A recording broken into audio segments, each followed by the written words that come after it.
Bueno. Buenas noches, hermanos. Dios los bendiga a todos. Un saludo de parte de mi familia también. Dios los guarde. Amén, hermanito. Vamos a empezar con una oración, por favor, para el estudio de la palabra. Señor y Dios que estás en el cielo, te agradecemos de todo nuestro corazón, Señor, por este momento que nos das. Porque hoy podemos recordar, Señor, como en los tiempos del apóstol Pablo, que cuando tu palabra se predicaba, Señor, todos los caminos estaban dispuestos para que tu palabra corriera por todo el mundo y el mensaje de la verdad, Señor, pudiese ser escuchado por todas las naciones. Hoy, en un tiempo como estos, donde tu iglesia no puede congregarse en un lugar físico, has dispuesto de la tecnología para que tu iglesia pueda usarla para comunicarse, para orar y para estudiar tu palabra. Vemos, Señor, que eres un Dios que tiene cuidado de todas las cosas y que nada se escapa, Señor, de tu voluntad, que todo está bajo tu control y que nada puede detener tus propósitos. Muchas gracias por el amor, la bendición que tenemos en Cristo Jesús, que no es de compararse con ninguna otra. Te rogamos que nos hables a través de tu palabra y que nos ayudes a estar atentos a tu verdad, Señor, y que una vez más traspases nuestras vidas con tu palabra y podamos vivir esa vida nueva que tú nos has mandado a vivir en Cristo Jesús. Te damos muchas gracias y te lo rogamos en nuestro nombre, nuestro Salvador, Santo y Rey Jesucristo. Amén.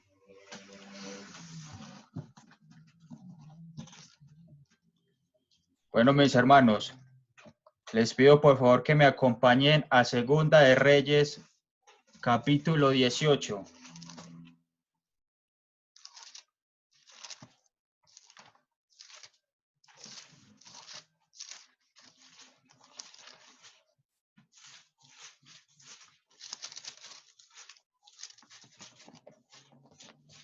Repito el texto.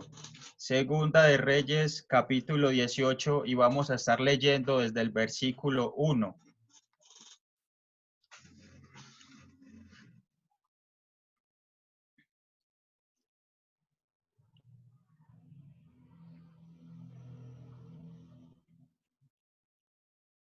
Dice así la palabra, desde el versículo 1 de Segunda de Reyes 18 dice, en el tercer año de Oseas, hijo de Ela, rey de Israel, comenzó a reinar Ezequías, hijo de Acaz, rey de Judá. Cuando comenzó a reinar era de 25 años y reinó en Jerusalén 29 años. El nombre de su madre fue Abi, hija de Zacarías. Hizo lo recto ante los ojos de Jehová, conforme a todas las cosas que había hecho David su padre. Él quitó los lugares altos y quebró las imágenes y cortó los símbolos de acera e hizo pedazos la serpiente de bronce que había hecho Moisés, porque hasta entonces le quemaban incienso los hijos de Israel y la llamó Neustán. Y miren el versículo 5, qué tan importante. En Jehová Dios de Israel puso su esperanza. Y miren esto, ni después ni antes de él hubo otro como él entre todos los reyes de Judá, porque siguió a Jehová y no se apartó de él, sino que guardó los mandamientos que Jehová prescribió a Moisés. Y Jehová estaba con él a donde quiera que salía y prosperaba. Hoy quisiera compartir con ustedes esta porción de la palabra acerca de la vida de este rey, porque el Señor también hablaba a mi corazón en medio de estas circunstancias. Y decidí ponerle a esta enseñanza como título Marcando la diferencia. Y yo quisiera que volviéramos a leer el texto verso por verso para que entendiéramos muy bien por qué la Biblia habla de este personaje, el rey Ezequías, y por qué la Biblia lo califica como un rey que según las escrituras fue único. que no hubo ni antes ni después de él otro rey como él. ¿Qué hizo él para él ganarse ese título? Porque me acordaba yo de una vez que Anderson compartía una enseñanza en la iglesia y nos enseñaba que Dios era único, que no había otro Dios como nuestro Dios, un Dios poderoso, fuerte, que cumplía su palabra. Pero en la escritura también vamos a ver muchos personajes que se destacaron también por su fidelidad, por su fe, por su testimonio y que de alguna manera también fueron únicos o resaltaron entre la sociedad.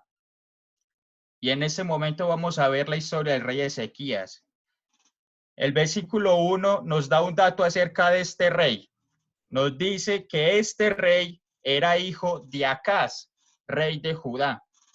El padre de Ezequías era un rey, el rey anterior a él, que se llamó Acaz. Y si usted lee en Segunda de Reyes, capítulo 16, del 1 al 3, se va a dar cuenta que Acaz no era un rey piadoso, todo lo contrario. Acaz, aunque era rey sobre el pueblo de Dios, un hombre llamado a dar ejemplo, a dirigir a la nación, a guiar al pueblo hacia Dios. Dice la Biblia que fue un rey pagano, que adoraba otros ídolos, un rey que rechazó al Dios de su pueblo. Y sin embargo, la Biblia no lo cataloga y lo califica como un mal rey. Y ese era el rey, el padre de Ezequías. Pero de Ezequías se dice algo diferente. De Ezequías se dice que fue un hombre que temió a Dios, a pesar de que creció en un hogar donde su padre, donde el entorno familiar, el núcleo donde él vivía, no fue un hogar, por decirlo así, de testimonio o de ejemplo. A pesar de eso, Ezequías decidió vivir para Dios. A pesar de que su entorno y lo que lo rodeaba no lo estimuló o no lo invitó a que él siguiera los pasos de Dios, él de su propia voluntad, contra todos los pronósticos que lo rodearan, Ezequías decidió ser diferente. Mire, sigamos leyendo. Versículo 2. Dice que él empezó a reinar cuando tenía 25 años. O sea que Ezequías era un hombre joven. A pesar de eso, decidió vivir una vida diferente a la de su padre. Y el versículo 3 empieza a describir cómo fue la vida de Ezequías. Y empieza diciendo, hizo lo recto ante los ojos de Jehová, conforme a todas las cosas que había hecho David su padre. Mire la forma como Dios describe a este hombre. Hizo lo recto. Eso no quiere decir que Ezequías nunca se haya equivocado en su reinado o que haya sido un hombre perfecto.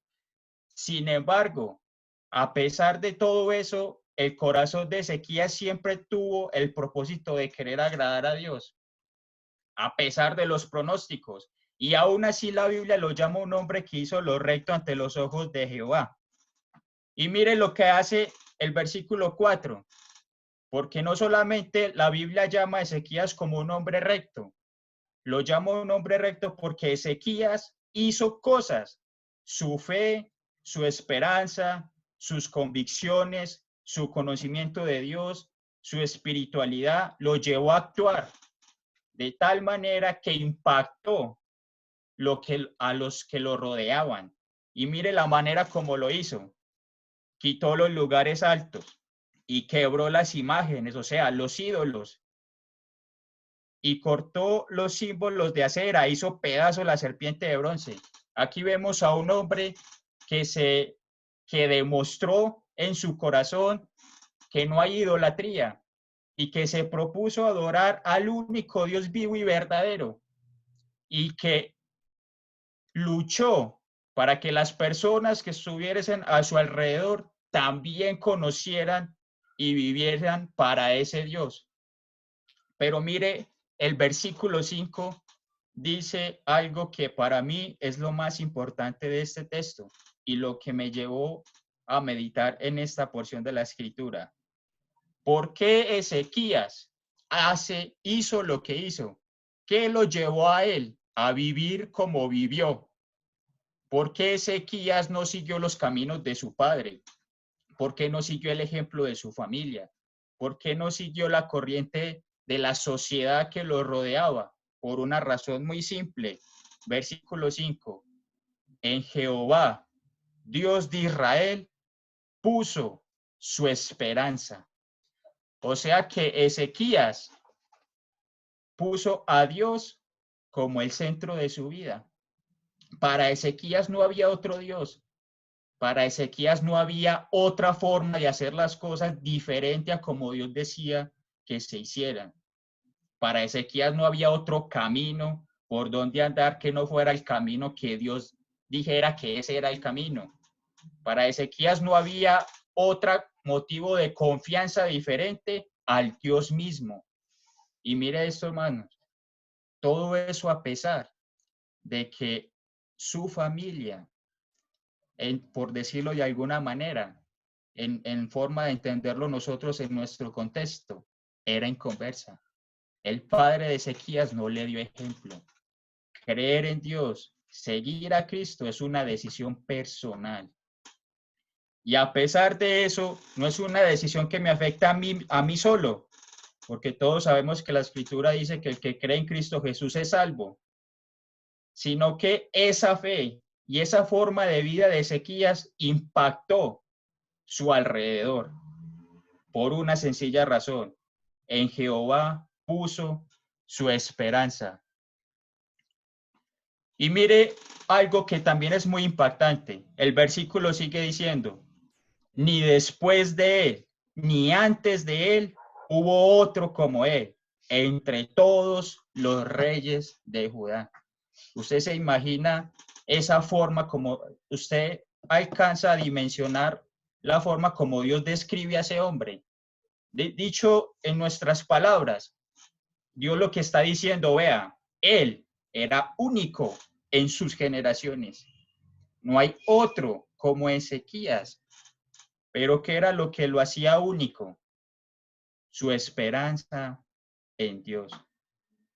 Y yo meditaba en esto y me preguntaba si de mí o si de todos nosotros que nos congregamos, que conocemos de la palabra, que estamos ahora en nuestras casas rodeados de nuestras familias, de nuestros vecinos que tal vez no conocen de la escritura, también pueden ver eso en nosotros, un hombre o una mujer, un joven, que también tienen puesta en Dios su esperanza, o por el contrario, también estamos nosotros como las demás personas corriendo de aquí para allá, afanados y angustiados, olvidando las promesas y los cuidados que Dios nos ha dejado en su palabra. Mire algo. Dios dice que Él era único porque en Él puso su esperanza. Yo quisiera que fuéramos al Salmo 115, versículo 9, para que viésemos un ejemplo de lo que hace la esperanza en Dios.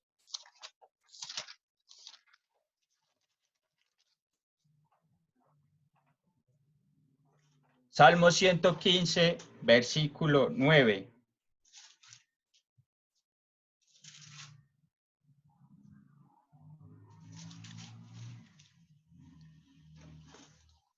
Dice, oh Israel, confía en Jehová.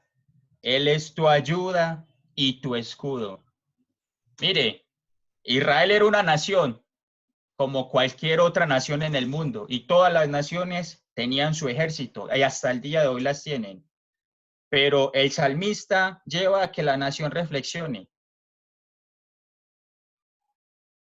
y medite en que a pesar de sus ejércitos y de sus murallas y de sus armas, realmente el escudo y la defensa de la nación no eran sus ejércitos, ni aquello con lo que ellos se podían defender, sino que era ¿quién? Dios. Oye, Oh Israel, confía en Jehová, Él es tu ayuda y tu escudo. Y vamos al Salmo 34:8.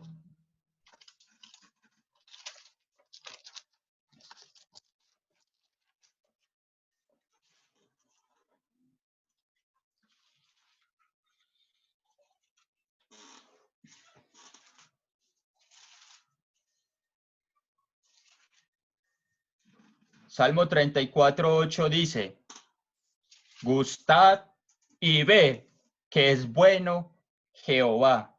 Dichoso el hombre que confía en él. Mire lo que dice la escritura. Gustad y ved. Si no estoy mal, en el libro del profeta Malaquías, el Señor le dice a su pueblo, probadme ahora en esto, traer los diezmos a la alfolí, y yo derramaré bendición hasta que sobreabunde. Pero Dios al principio dice, probadme ahora en esto, que es como vengan y miren el Dios que ustedes tienen. Hagan esto y verán cuál es el Dios de ustedes. Eso es lo mismo que está diciendo el salmista. Vengan y miren que es bueno Jehová. Y mire, dichoso, feliz el hombre que confía en él. O sea que confiar en Dios no debe generar tristeza o angustia o dolor. Todo lo contrario, nosotros tenemos un Dios grande. La Biblia es uno de los libros, si no el libro más, que tiene muchos siglos de antigüedad y hasta el día de hoy no ha caído una sola de sus palabras. Dios ha sido fiel. Quiero que volvamos a Segunda de Reyes 18 para que terminemos en este pasaje y continuemos con otros más. Y vamos en el versículo 5. En Jehová Dios de Israel puso su esperanza. Ni después ni antes de él hubo otro como él entre todos los reyes de Judá. Y yo quiero que saltemos al versículo 7. Y quiero que miren lo que Dios hace con una persona que pone en Dios su esperanza. Versículo 7 dice del capítulo 18 de Segunda de Reyes. Y Jehová estaba con él, y a donde quiera que salía, prosperaba. ¿Qué vemos ahí? El respaldo de Dios al hombre que decide confiar en él. Dios respaldó la forma como Ezequías decidió vivir.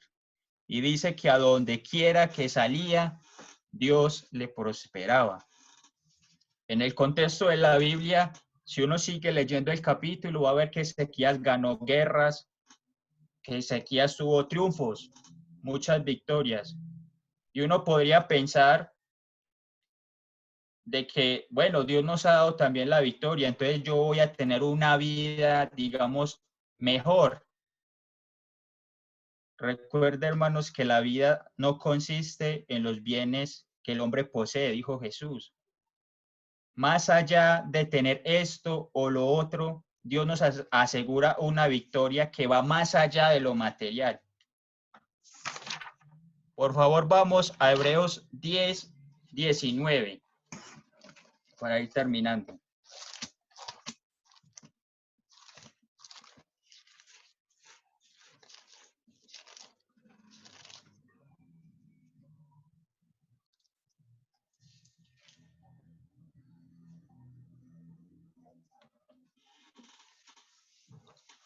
Hebreos 10:19 dice así, hablando del Señor Jesús. Así que, hermanos, teniendo libertad para entrar en el lugar santísimo por la sangre de Jesucristo, por el camino nuevo y vivo que Él nos abrió a través del velo, esto es de su carne, y teniendo un gran sacerdote sobre la casa de Dios, acerquémonos con corazón sincero, en plena certidumbre de fe, purificados los corazones de mala conciencia y lavados los cuerpos con agua pura. Y mire el versículo 23. Mantengamos firmes sin fluctuar la profesión de nuestra esperanza, porque fiel es el que prometió. La palabra fluctuar significa ladearse o irse de un lado para otro. Es símbolo o sinónimo de inestabilidad. En el versículo 23, el apóstol, el escritor a la carta a los hebreos, invita a que la iglesia esté firme, a que no se tambalee, a que su fe esté estable, a que no esté dudosa, a que no crea un día sí y el otro no, sino que sea una fe constante. Y mire, él da la razón. Mantengamos firme sin fluctuar la profesión de nuestra esperanza. Y mire la razón, porque fiel es el que prometió. ¿Qué quiere decir esto? Que Dios no se echa atrás con su palabra. Dios es un Dios que cumple. Dios es un Dios real. Dios es un Dios que lo que dijo lo va a llevar a cabo. Por eso podemos tener toda la seguridad y la tranquilidad de que si hemos puesto nuestra esperanza en Dios estaremos seguros. Nadie está exento de la enfermedad, de la necesidad, de la escasez, pero hay una seguridad eterna en nosotros que no la tiene ningún otro ser humano sino aquel que ha creído en Cristo Jesús. Y esa es la motivación nuestra, más allá de lo que el mundo o lo que esté ocurriendo en el mundo. Es lo que el Señor nos ha prometido a nosotros.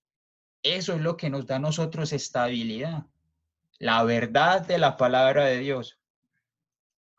Y mire, la Biblia nos da otra razón por qué nosotros debemos estar firmes sin titubear. Primera de Juan 5:4.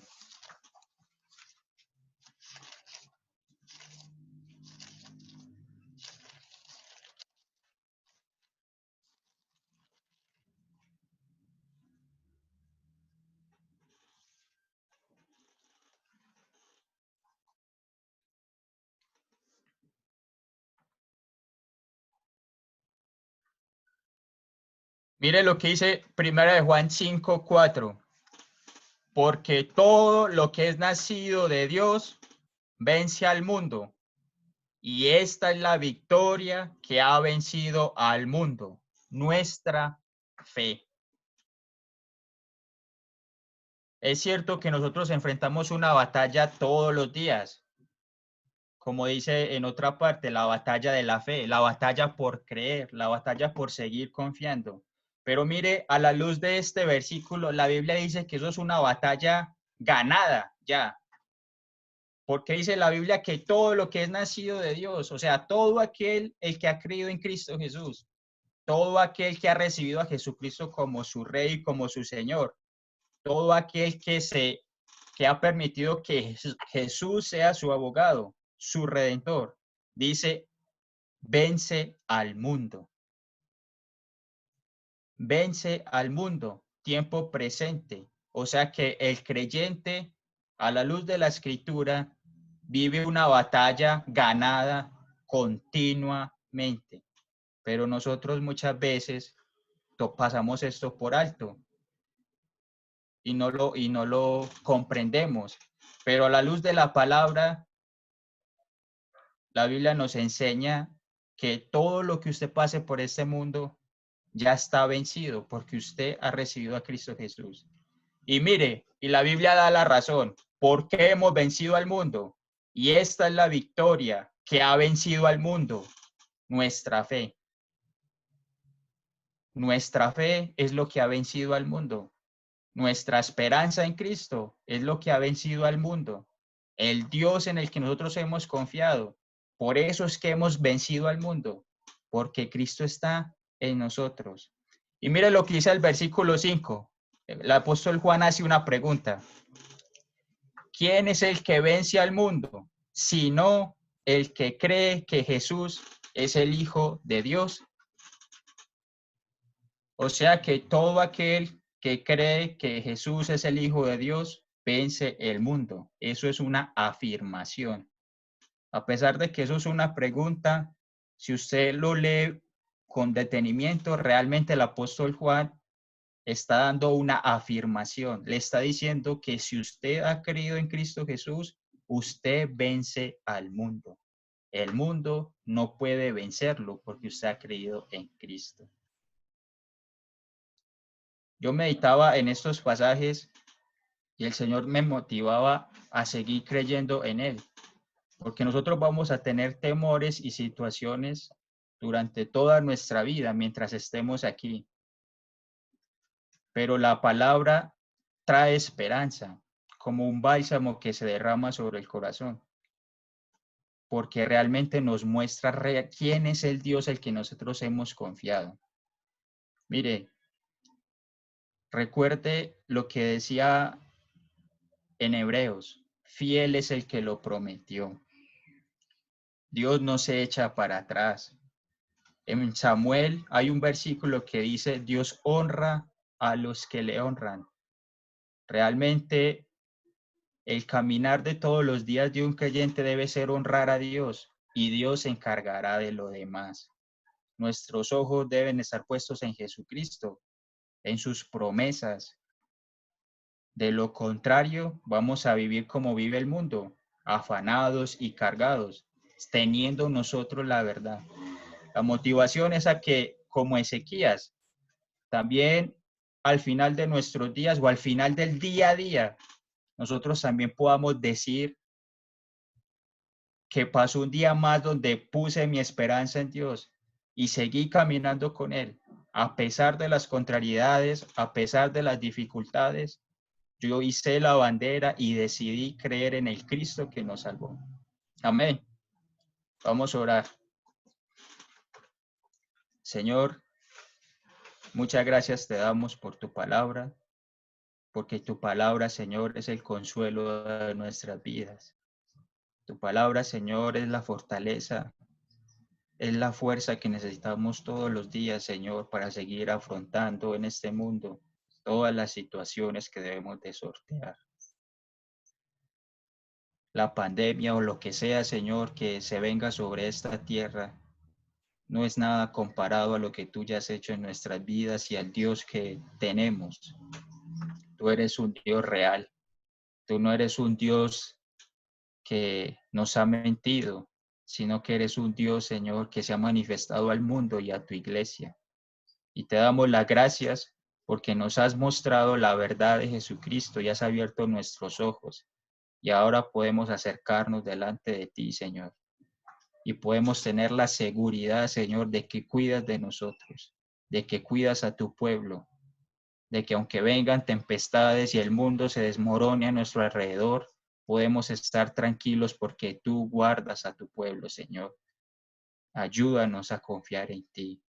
Ayúdanos a llevar estas palabras sobre nuestro corazón, a poner en práctica lo que por años nos has enseñado.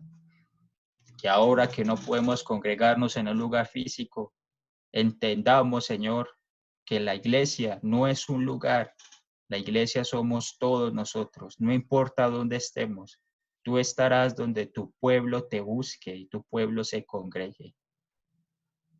Tú estás con nosotros, Señor, y de alguna manera tú te manifestarás para demostrar, Señor, cuál es el Dios de la iglesia. Ayúdanos, pues, a caminar delante de ti como es digno, Señor, manteniendo nuestra profesión, no titubeando, sino siendo fuertes, llevando tu palabra como la bandera, Señor, que nos identifica. Te lo rogamos en el nombre de Jesús.